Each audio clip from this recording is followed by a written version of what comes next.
আমাদের এই কথাগুলো বাংলাদেশের জনগণের কাছে পৌঁছানোর জন্যই তারা পেশাগত দায়িত্ব পালন করছেন। কাজেই সাংবাদিক বন্ধুদের এখানে উপস্থিতি আপনাদের কিছু কষ্টের কারণ হলেও আমরা আশা করি আপনারা সবর করবেন। আলহামদুলিল্লাহ, আমি একটা অনির্ধারিত সফরে বরিশাল এসেছিলাম।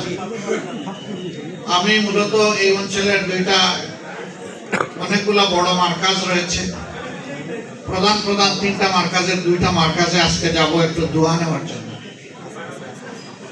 আমার এই আগমন এখানকার স্থানীয় সংগঠনের আহ্বানে নয়, বরঞ্চ কেবলই আমার দোয়া নেওয়ার আগ্রহের কারণ। তাৎক্ষণিকভাবে তারা এই সভার আয়োজন করেছেন, এই জন্য আমি জেলা শাখাকে মোবারকবাদ জানাই। বাংলাদেশ আল্লাহ তাআলার পক্ষ থেকে আমাদের দেওয়া প্রিয় জন্মভূমি। আল্লাহ এই দেশে আমাদেরকে পয়দা করেছেন। মানুষ তার জন্মস্থানকে ভালোবাসে। আল্লাহ নবীগণও তাদের জন্মস্থানকে ভালোবেসেছেন। নবী করিম সাল্লাল্লাহু আলাইহি ওয়াসাল্লাম যখন মক্কার লোকদের যন্ত্রণা, উৎপীড়ন, জুলুম এক পর্যায়ে তাকে খুন করার তারা সিদ্ধান্ত নিল, আল্লাহ তাআলার ইচ্ছায় তখন মক্কা থেকে মদিনায় হিজরত করেছিলেন। হিজরতের সময় তার বাহনের 2টি পা যখন মদিনার বর্ডারে চলে গেল, পিছনের পা দুটো যখন মক্কার অংশে থেকে গেল, তখন তিনি তার উটের লাগাম ধরে সেখানে স্থির দাঁড়িয়েছিলেন। এরপরে তিনি পিছন ফিরলেন, চোখ থেকে টপ টপ করে পানি পড়ল, আক্ষেপ করে বললেন, হায় মক্কা, তোমার সন্তানেরা আমাকে থাকতে দিল। যিনি ছিলেন রাহমাতুল লিল আলামিন, গোটা সৃষ্টির জন্য আল্লাহ তাআলার নিয়ামত, রহমত, তারই চোখ দিয়ে পানি পড়েছে। অতএব জন্মভূমির প্রতি ভালোবাসা আল্লাহ তাআলার এক নিয়ামত, এক দান, এক বিশাল উপহার। আমরাও আমাদের দেশকে ভালোবাসি। দেশকে যারা ভালোবাসেন তারা দেশের মানুষকে ভালোবাসে। এই দেশের উপর বিচরণশীল সমস্ত প্রাণীকে ভালোবাসেন, আল্লাহর দেওয়া প্রকৃতিকে ভালোবাসেন এবং সব কিছুকে আল্লাহর সাজানো নিয়ম অনুযায়ী তারা দেখতে চান, রাখতে চান।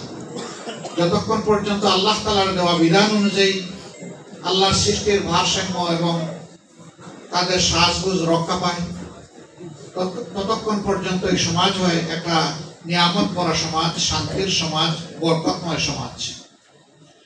যখনই আপনি গাছের উপর হাত দিবেন, মাছের উপর হাত দিবেন অন্যায়ভাবে, বিভিন্ন প্রাণী এবং উদ্ভিদ জগৎ ধ্বংস করবেন, বিশেষ করে মানুষের উপর জুলুম করবেন, তখন আল্লাহ তার আরশ থেকে এটা বরদাস্ত করেন। আল্লাহ তাআলার পক্ষ থেকে তখন ওই জাতির উপর বিভিন্ন সময় বিভিন্ন পদক্ষেপ চলে আসে। যে দেশের শাসকেরা জাতিকে অন্তরে শ্রদ্ধার সাথে, ভালোবাসার সাথে ধারণ করে, সেই দেশে আল্লাহর আসমান থেকে, জমিন থেকে আল্লাহ তাআলা রহমত এবং বারাকা দিয়ে সাহায্য করেন। আর যে দেশের শাসকেরা অন্যায় এবং জুলুম মিলিয়ে দেশটাকে ভরে দেয়, আর সেই দেশের মানুষ চুপ করে সহ্য করে, আল্লাহ তাআলার পক্ষ থেকে ওই সমাজের জন্য শাস্তি আসে। তবে যদি শাসকদের অন্যায় অপকর্মের বিরুদ্ধে জনগণ প্রতিবাদ জানায় এবং আল্লাহর সাহায্য চায়, তখন আল্লাহরও সাহায্য জমিনে নেমে আসে। আমাদের দেশটা এমনই ছিল। 15.5টা বছর এদেশের মানুষ শান্তিতে তারা ঘুমাতে পারেনি, মর্যাদার সাথে তারা বেঁচে থাকার চিন্তা করেনি। পেশাগত দায়িত্ব পালনে অনেকেই সুযোগ পায়নি, অনেককে চাকরি থেকে তাড়িয়ে দেওয়া হয়েছে, খুন এবং গুম দিয়ে এই দেশটাকে ভরে দেওয়া হয়েছে, বহু মায়ের বুক খালি করা হয়েছে, বাবার সামনে থেকে তার সন্তানকে ধরে নিয়ে প্রশ্রয়ের নামে হত্যা করা হয়েছে, বিচারের নামে বিচারিক হত্যাকাণ্ড সংগঠিত করা হয়েছে। বিশেষ করে এই জুলুমের শিকার হয়েছেন বাংলাদেশ জামাত ইসলামের শীর্ষস্থানীয় 11 জন দায়িত্বশীল। 2 জন সাবেক আমিরে জামাত থেকে শুরু করে 11 জন মানুষকে নির্মমভাবে খুন করা হয়েছে। কাউকে দেওয়া হয়েছে ফাঁসি, আর কাউকে তিলে তিলে জেলের ভিতরে মৃত্যুর দিকে ঠেলে দেওয়া হয়েছে। আপনাদের এই অঞ্চলের গর্ব, সারা বাংলাদেশের গর্ব, মুসলিম উম্মার গর্ব, কোরআনের ভাষ্যকার, যাকে কোরআনের পাখি বলা হতো, যিনি শুধু বাংলাদেশের আনাচে কানাচে এক জায়গা থেকে আরেক জায়গায় নয়, গোটা বিশ্বে যিনি দিনের দাওয়াত নিয়ে, কল্যাণের দাওয়াত নিয়ে চষে বেরিয়েছেন, তাকেও নির্মমভাবে জেলের মধ্যে খুন করা হয়েছে। তাকে মৃত্যুর দিকে ঠেলে দেওয়া হয়েছে। আমরা আল্লাহ তাআলার দরবারে দোয়া করি 2006 সালের 28 অক্টোবর থেকে শুরু করে 2024 সালের 5 আগস্ট পর্যন্ত জুলুমের মাধ্যমে যাদেরকে খুন করা হয়েছে, আল্লাহ তাদের সকলকে শহীদ হিসেবে কবুল করুন। তাদের পরিবারগুলোকে সবরে জামিল আতা করুন। তাদের ত্যাগের কারণে আজ বাংলাদেশ এই পর্যায়ে এসেছে। আমি এই জেলায় আরো দুবার এসেছি, কিন্তু মন খুলে এইভাবে আপনাদের সামনে একটা ঘরের ভিতরে একটা কমিউনিটি সেন্টারে কিংবা রাস্তার মোড়ে দাঁড়ানোর সুযোগ আমার হয়নি। কেন হয়নি তা আপনারা সবাই ভালো জানেন, আমি ওদিকে যাচ্ছি না। আমরা আমাদের অনেক শত শত সহকর্মীকে হারিয়েছি, হাজার হাজার সহকর্মী আমাদের পঙ্গু হয়েছে। কেউ দু নয়ন হারিয়ে, কেউ দু পা হারিয়ে, কেউ এক পা কিংবা এক হাত হারিয়ে, কেউ আবার জীবনের পথে তাদের মেরুদণ্ডে বুলেট বিদ্ধ হয়ে যাওয়ার কারণে তারা অবশ্যই বিছানায় পড়ে আছে। আর বিশেষ করে 2024 সাল 1 জুলাই থেকে 5 আগস্ট পর্যন্ত এই জাতিকে মুক্তির স্বাদ এনে দেওয়ার জন্য বুক চিতিয়ে যারা লড়াই করেছিলেন, এদেশের ছাত্র জনতা এবং আপামর জনগণ, তাদের মধ্য থেকে অনেকেই বুলেট বিদ্ধ হয়ে এখন হাসপাতালের বেডে কাতরাচ্ছে। এই সুখ এই জাতি অন্তরে ধারণ করে সামনের দিকে এগিয়ে যাওয়ার চেষ্টা করছে। আল্লাহ তাআলার দরবারে দোয়া করি, আল্লাহ তাআলা এই সমস্ত ক্ষতিগ্রস্ত বান্দাদের গতি পুষিয়ে দিন এবং তাদেরকে সুস্থতার নিয়ামত আল্লাহ দান করুন। আমি হাসপাতালে দেখতে গিয়েছিলাম 3য় দিনে এই ঘটনা, অর্থাৎ 7 তারিখ ঢাকা মেডিকেল কলেজ হাসপাতালে গিয়ে দেখলাম কারো চোখ নাই, কারো হাত নাই, কারো পা নাই। বেডের পাশে বসলাম, একটু তাদের গায়ে ছোঁয়া লাগালাম, কপালে চুমু দিলাম, মাথায় হাত রেখে জিজ্ঞেস করলাম, তুমি তো তোমার জীবনের সর্বোচ্চ সম্পদ বিলিয়ে জাতিকে মুক্তি করার সংগ্রামে অংশ নিয়েছিলে, তোমার এখন কেমন লাগে? বলছে যে আমার খুব ভালো লাগে, আমি খুশি। আমি বললাম, হাত পা হারিয়ে তুমি খুশি? চোখ হারিয়ে খুশি? বলে যে হ্যাঁ আমি খুশি। তুমি কেন খুশি? বলে যে আমার দেশ স্বাধীন হয়েছে। জিজ্ঞেস করেছিলাম, ভাই তোমার তো এক পা নাই, এখন তো স্বাভাবিকভাবে চলতে পারবা না, জাতির জন্য যদি আগামীতে ডাক আসে তুমি তো শুধু দোয়া করা ছাড়া তোমার কোনো উপায় থাকবে না। বললো, কেন থাকবে না? আল্লাহ আমার এক পা এখনো রেখেছেন, প্রয়োজনে ওই পাটা আল্লাহকে দিয়ে দেব জাতির প্রয়োজনে। আলহামদুলিল্লাহ, শিশু থেকে বৃদ্ধ, নারী থেকে পুরুষ, ছাত্র ছাত্রী, যুবক যুবতী, সকল শ্রেণী পেশার মানুষ, শ্রমিকরা যারা রিক্সা চালিয়ে খায় তারাও রাস্তায় নেমে এসেছিল এই আন্দোলনে। আমরা আমাদের দলের পক্ষ থেকে তাদের প্রতি গভীর কৃতজ্ঞতা জানাই। শুধু দেশে কি না, বিদেশেও সমান তালে আমাদের এই মিডিয়ার বন্ধুরা যখন তারা হাত খুলে লিখতে পারেন নাই, মুখ খুলে বলতে পারেন নাই, তখন বিদেশ থেকে আমাদের মিডিয়া যোদ্ধা এবং সেনাপতি যারা তারা যুদ্ধ চালিয়েছে।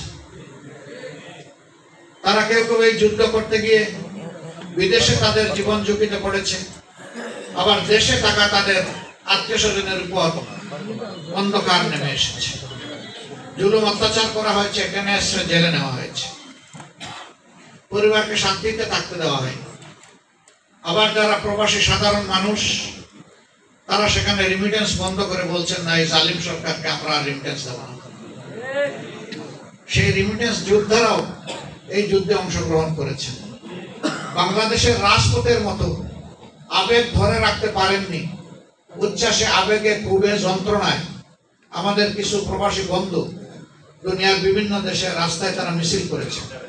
সেই দেশের আইন অনুযায়ী ওই দেশে মিছিল চলে না, এমন কিছু কিছু দেশ আছে, ওইটাও তারা ভুলে গিয়ে তোয়াক্কা না করে জনগণের সাথে ওখান থেকে আওয়াজ দিয়ে বলেছেন, বাংলাদেশের 18 কোটি মানুষের আমরাও অংশ, আমরাও আছি। এই যুদ্ধ করতে গিয়ে এখনো তাদের অনেকে জেলে আছে। ওই দেশের সরকার তাদেরকে কারাগারে পুরেছে। আমরা বর্তমান সরকারকে বলেছি, স্বাধীনতা পূর্ণতা পাবে এই সকলের প্রতি শ্রদ্ধা দেখাবে। অতএব যারা এখনো অন্য দেশের কারাগারে বন্দী আছে তাদেরকেও আমাদের দেশে মুক্ত করে আনতে হবে। সম্মানিত ভাইয়েরা, দেশটা আমাদের সবার, আল্লাহ তাআলার দান। ধর্ম, বর্ণ, ভাষা, বৈচিত্র্য সবকিছু নিয়েই প্রিয় দেশ বাংলাদেশ। আমরা একটা ঐক্যবদ্ধ জাতি চাই, একটা আগামীর সুন্দর বাংলাদেশ চাই। আমরা জাতিকে আর বিভক্ত দেখতে চাই না। অতীতের স্বৈরশাসন জাতিকে ভাগ ভাগ টুকরা টুকরা করে জাতির মধ্যে হিংসা এবং বিদ্বেষ ছড়িয়ে দিয়েছিল। আমরা চাই হিংসা বিদ্বেষের রাজনীতির অবসান হোক। আমরা চাই আমাদের সবগুলা হাত এক মোহনায় এসে মিলিত হোক এবং সবাই মিলে আমরা একটা মহাসমুদ্র সৃষ্টি করি। তাহলেই আমাদের জাতি সামনের দিকে এগিয়ে যাবে ইনশাআল্লাহ। আমরা অতীতের সমালোচনা করেই শুধু সময় কাটাতে চাই না, আমরা এই জাতিকে নিয়ে ভবিষ্যতের স্বপ্ন দেখতে চাই।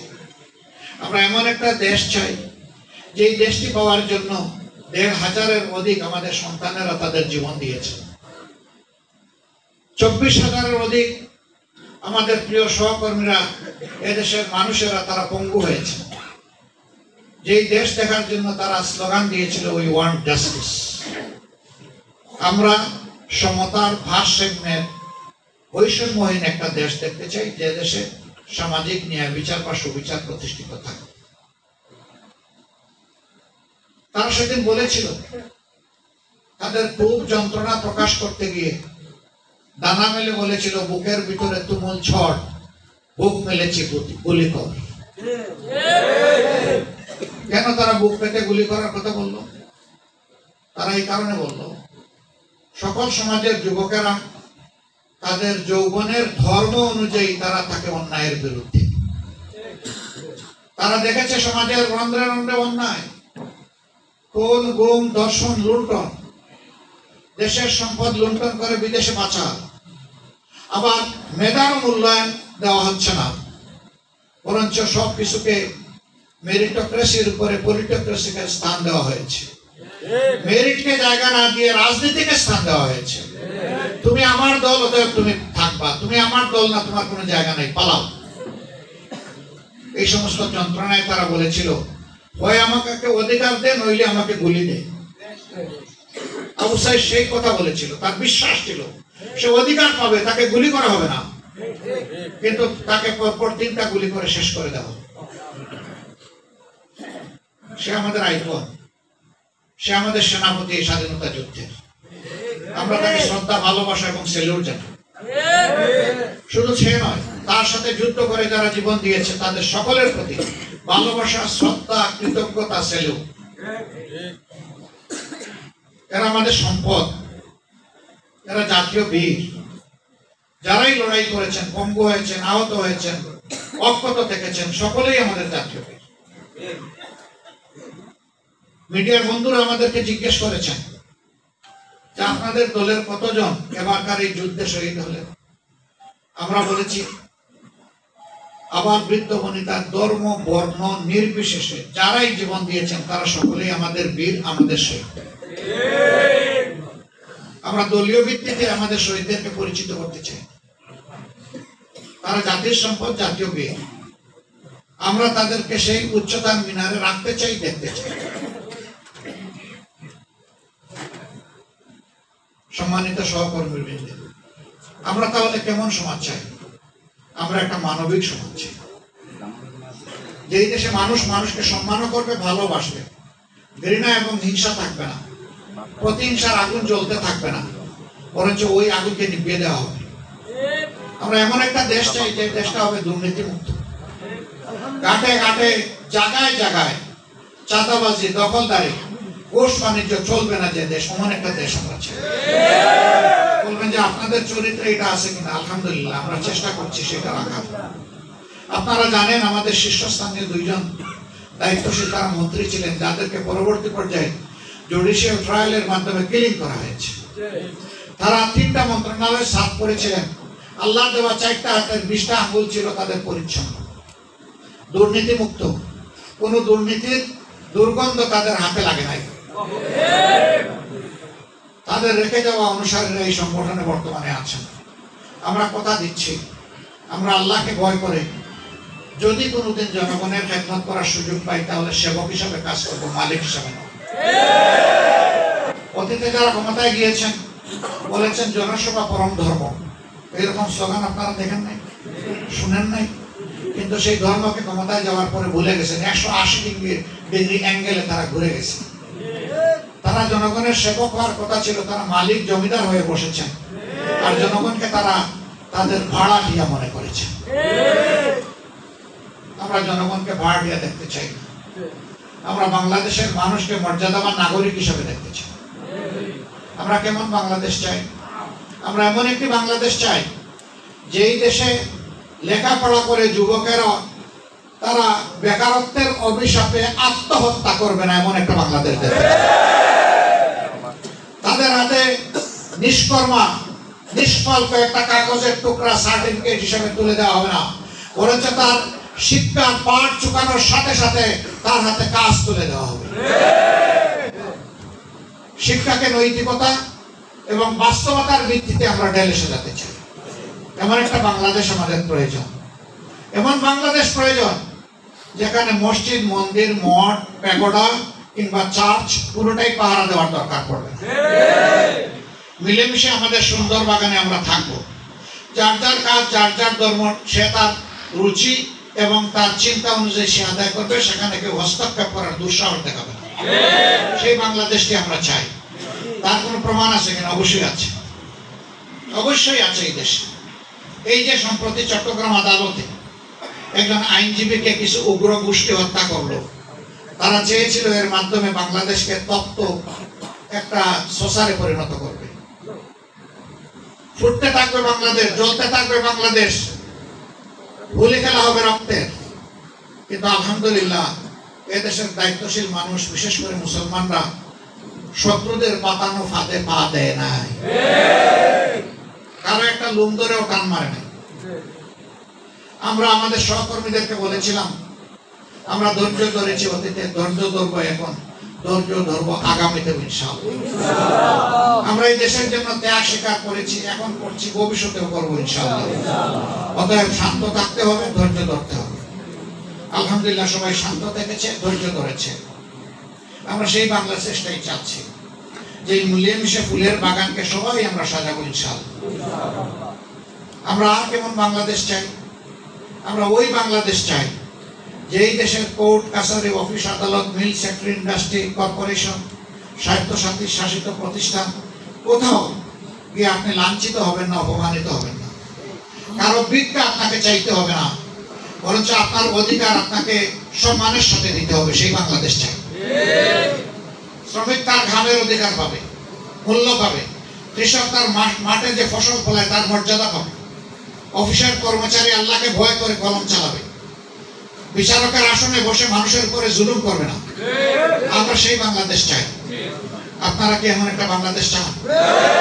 আলহামদুলিল্লাহ এই বাংলাদেশের স্বপ্ন আমরা দেখি। আমরা কথা দিচ্ছি, এ দায়িত্ব যদি আল্লাহ তাআলা আমাদেরকে দেন, আল্লাহ ভালো জানেন, তাহলে জনগণের মনে অবশ্যই ভালোবাসা আল্লাহ পয়দা করে দেবেন, এবং সেই ভালোবাসার আমরা প্রতিদান দেওয়ার চেষ্টা করবো ইনশাআল্লাহ। আমরা ভালোবাসাকে আমাদের জন্য আশীর্বাদ মনে করব, এই ভালোবাসার জন্য ঋণী থাকবো, এবং এই ভালোবাসার প্রতিদান হিসেবে আমরা জনগণের সেবা করার চেষ্টা করব। আমাদের সহকর্মীদেরকে ক্লিয়ার মেসেজ দেওয়া আছে, দায়িত্ব নেওয়ার আগে আপনার যে সম্পদ ছিল, দায়িত্ব পাওয়ার পরে তার সেই সম্পদ যেন এক আনা বৃদ্ধি না পায়। সংগঠন আপনার সম্পদের দিকে তীর্যক দৃষ্টি রাখবে। রাষ্ট্রের পর্যবেক্ষণ সংস্থা লাগবে না। এর জন্য দেশের বুকে আমাদের 2.5 কোটি পর্যবেক্ষক যথেষ্ট। এই সহকর্মীরাই আপনাদের দিকে তীর্যক দৃষ্টিতে খবর রাখবে। আল্লাহকে ভয় করবেন, দেশের মানুষকে আপনারা সম্মান করবেন। সেইভাবে দেশ চালাতে হবে। এই দেশ করার জন্য আপনারা কি একটা স্বপ্নের বাংলাদেশ সাজাতে চান? তাহলে সকলের সহযোগিতা লাগবে, বিশেষ করে আমার মিডিয়ার বন্ধুদের সহযোগিতা। আমাদের এই কথাগুলো যদি মনে করেন প্রিয় সমাজ এবং দেশের জন্য উপকারী, তাহলে আমাদের কথাগুলো আপনারা মেহেরবানি করে দেশবাসী এবং বিশ্ববাসীর কাছে পৌঁছে দেবেন। আর আমাদের কথাগুলো পৌঁছানোর সময় আমার বিনয়ী অনুরোধ থাকবে, আমরা যেভাবে বলি মেহেরবানি করে একটু খেয়াল করে সেভাবে বলছি। কারণ একটা কথা সামান্য এদিক সেদিক, একটা শব্দের আগে পরে দাঁড়ির কারণে পুরো সেন্স কিন্তু চেঞ্জ হয়ে যায়। আমি এটা বলতে চাই না যে কেউ ইচ্ছাকৃতভাবে এটা করেন, কিন্তু আপনার অনিচ্ছাকৃত ভুলেও কিন্তু অনেক বড় ক্ষতি হয়ে যায়। এই জন্য আপনারা এই কারণেই আপনারা সমাজের চতুর্থ স্তম্ভ বা ফোর্থ পিলার। দুইটা গোষ্ঠীকে 4 ডিভিশনে দেখতে হয়, মানুষকে, মানবতাকে, আল্লাহর সৃষ্টি। একটি হচ্ছে সাংবাদিক সমাজ, আরেকটি হচ্ছে রাজনীতি। এই 4Dটা কি? 4 ডাইমেনশনাল ভিশন। আমি আমার শরীরের 3 ভাগের 1 ভাগ দেখি, 2 ভাগ দেখি না। সবার ক্ষেত্রে একই কথা প্রযোজ্য। কিন্তু সবাই মিলে চতুর্দিক থেকে যখন দেখবে তখন তার আউটপুট হবে আমরা সবকিছু দেখব। সাংবাদিকরা শুধু সামনে দেখেন না, পিছন দেখেন। শুধু ডান দেখেন না, তারা বামও দেখেন। এইভাবে সামনা, পিছন, ডান এবং বাম দেখা হচ্ছে সাংবাদিকদের কাজ। এই সব দিক দেখেন বলেই দেখবেন, এই যে আমরা সেলুনে চুল কাটতে যাই না, সামনে একটা আয়না, পিছনে আর একটা আয়না ফিট করা থাকে। কেন? আপনি যাতে সামনেও দেখতে পারেন, আপনার পুরা মানে মাথাটা দেখতে পারেন, সেই জন্য পিছনে আয়না ফিট করে রাখা হয়েছে। সাংবাদিকরা সামনেরও আয়না, পিছনেরও আয়না। এই কারণেই সাংবাদিকদের উপাধি হচ্ছে সমাজের দর্পণ। আর ব্যক্তি সাংবাদিক হচ্ছেন জাতির বিবেক। তারা সাদাকে সাদা বলবেন, কালোকে কালো বলবেন। আমি এটা দাবি করছি না আমরা একেবারেই সাদা, আমরা সাদা থাকার চেষ্টা করি, কিন্তু মানুষ হওয়ার কারণে আমাদেরও ভুল হয়, আমাদেরও ত্রুটি হয়। মেহরবানি করে ভুল হলে, ত্রুটি হলে ওটাও ধরে দেবেন, ওটাও ছাড়বেন। যারই হোক, আমার হোক, যারই হোক, দৌড়ে দুলেই সমাজ সংশোধিত হওয়ার চেষ্টা করুন, ভালো হওয়ার চেষ্টা করুন। কিন্তু কেউ যদি ভালোকে মন্দ বানায় ফেলেন, সাদাকে কালো বানায় ফেলেন, কালোকে সাদা বানায় ফেলেন, তাহলে সামাজিক শৃঙ্খলা থাকে না। আমরা আপনাদের কাছে কৃতজ্ঞ, আপনারা আপনাদের পেশাগত দায়িত্ব পালন করে যাচ্ছেন। আজকে আপনারা এখানে এসছেন, না আসলেও পারতেন। জাতীয় দায়িত্ববোধ থেকে এখানে এসেছে। আমি আপনাদের জন্য দোয়া করি, আল্লাহ আপনাদের মর্যাদার হাতকে আরো শক্তিশালী করে দেন। আপনারা যেন নিঃসংকোচে সাংবাদিকতার এই মহান পেশার দায়িত্ব পালন করতে পারেন। আল্লাহ আপনাদেরকে সাহায্য করুন। সম্মানিত সহকর্মীবৃন্দ, এই স্বপ্নের রাজ্য গড়বে কে? আসমানের ফেরেশতা না জমিনের মানুষ? তাহলে আপনাদেরকে এই দায়িত্ব নিতে হবে। আপনার জায়গায় আপনি আপনার নাগরিক দায়িত্ব পালন করবেন, আপনার সহকর্মীকে এই দায়িত্ব পালনে উদ্বুদ্ধ করবেন, জনগণকে এই দায়িত্ব পালনের জন্য আহ্বান জানাবেন। আপনারা কি এই দায়িত্ব নিতে পারবেন? দায়িত্ব নিতে পারেন, তাই আজকের এই সমাবেশ সার্থক হবে। যদি এড়িয়ে চলেন তাহলে এই সমাবেশের 2 পয়সার কোনো মূল্য নেই। আপনারা এই দায়িত্ব নিতে রাজি আছেন? হাত তোলেন দেখি।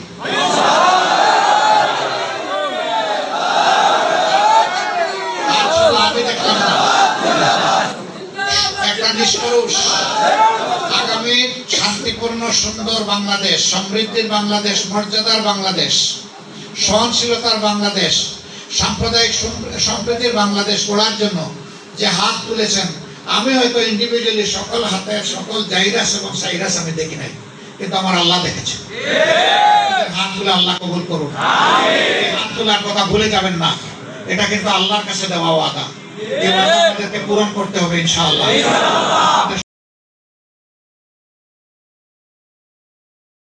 Double million offer Walton fridge কিনে পেতে পারেন 20 লক্ষ টাকা, রয়েছে কোটি কোটি টাকার নিশ্চিত উপহার।